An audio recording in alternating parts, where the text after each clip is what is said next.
Romney is off the campaign trail, but not on vacation from his campaign duties. A photographer snapped this shot of Romney meeting with his campaign manager, Ben Rhodes, and the advisor heading up his VP search, Beth Myers. When asked about the meeting, the campaign told NBC News they have no comment. And in a few hours, Governor Romney will make his first public appearance of the week. He'll be marching in the local 4th of July parade alongside another potential VP candidate, New Hampshire Senator Kelly Ayotte. Joining me now is political correspondent for The Root, Cynthia Gordy, and also with me is staff writer for Roll Call, Jonathan Strong. Good 4th to both of you. Yes, hello. Happy 4th. Cynthia, let's talk about what Kristen was just mentioning to us, and that is the president kicking off his bus tour tomorrow. Pawlenty and Jindal will be bracketing with him, and Rob Portman as well. They'll travel to New Hampshire this weekend, but no word if he'll be meeting with Romney. Where do we stand in terms of what the messaging that we'll be looking for going forward as the president goes out there and tries to make the message, put the message out there that Romney is a jobs exporter? Of course, the message that the Obama campaign has been pushing hard from the very beginning is attacking Mitt Romney's record at Bain Capital. And as controversial as that tactic has been from both Republicans and Democrats, most notably Cory Booker and Bill Clinton, that's really the lane that the Obama campaign is staying in. And they're sort of attacking Bain Capital from every angle they can find. Their latest political attack ad against Romney focused on Bain Capital investing in companies that ship jobs overseas, and that's I think it's a strategy that's really been working for the Obama campaign.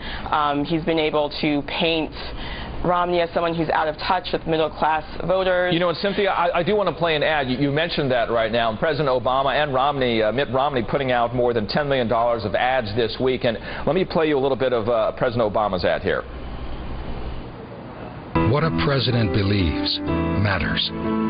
Mitt Romney's companies were pioneers in outsourcing U.S. jobs to low-wage countries. He supports tax breaks for companies that ship jobs overseas. President Obama believes in insourcing. He fought to save the U.S. auto industry and favors tax cuts for companies that bring jobs home. And so, Jonathan, this message, if hit well and hit strong, will it be well accepted? We're talking about Ohio here, as well as Pennsylvania, two very strong manufacturing states. Right. I mean, it's obviously a message that has a lot of resonance with voters in those types of states, the kind of blue-collar voters that Obama really needs to target. A lot of them are swing voters. At the same time, I mean, there's been some controversy over this attack in the sense that there's not a lot of evidence that Romney played a role in deciding to send those jobs overseas. His Bain Capital was kind of affiliated or associated with companies that had workers overseas, but there's no evidence that he actually made the decision to send them overseas. Yeah, and those details, as we get more and more information on Vanity Fair, of course, writing it pretty extensively on that this week. And so when we look at the swing states, though, Cynthia, and this messaging from the president, we're also seeing bracketing, as I mentioned at the top here. And we see Bobby Jindal out there, Tim Pawlenty. Is this going to work as we look at the next 2 days, trying to offset the president as he's hitting strong that economic message and trying to, if you will, balance the criticism of him and the economy over the last several years? I mean, I think clearly both sides here want to talk about the economy because both sides are vulnerable in different areas.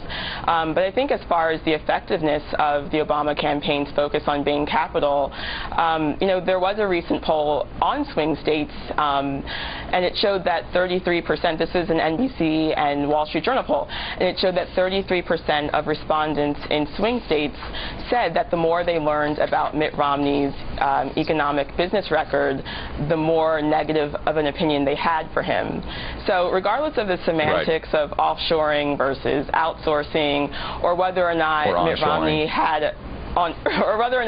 had a role in deciding some of these things, the fact is these negative attack ads are very impactful, and they're having a big impact in swing state voters. Talking about swing states, Jonathan, when we do look at the messaging coming so far, and we involve both of the candidates, one of the questions that comes up is on Friday, the president will be in Pennsylvania. He'll be in Pittsburgh, really at one of the hearts of the Rust Belt. When we get that labor report, the president will have to be out there and will have to react whether the news is good or bad. Yeah, no, I mean, and certainly the signs that we've seen in recent weeks have been a little bit troubling with the manufacturing sector.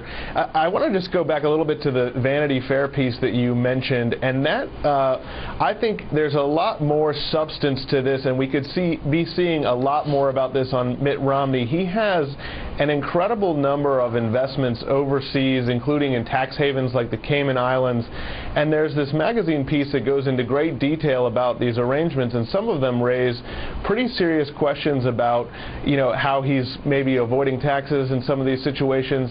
And so far, Romney has not been very forthcoming on giving up his tax returns, certainly not like we've seen past presidential candidates do. And so I think that that is an area of focus on his business experience that's going to have a little more substance to it, a little more legs that we'll see in the next few weeks. Jonathan Strong, Cynthia Gordy, thank you both.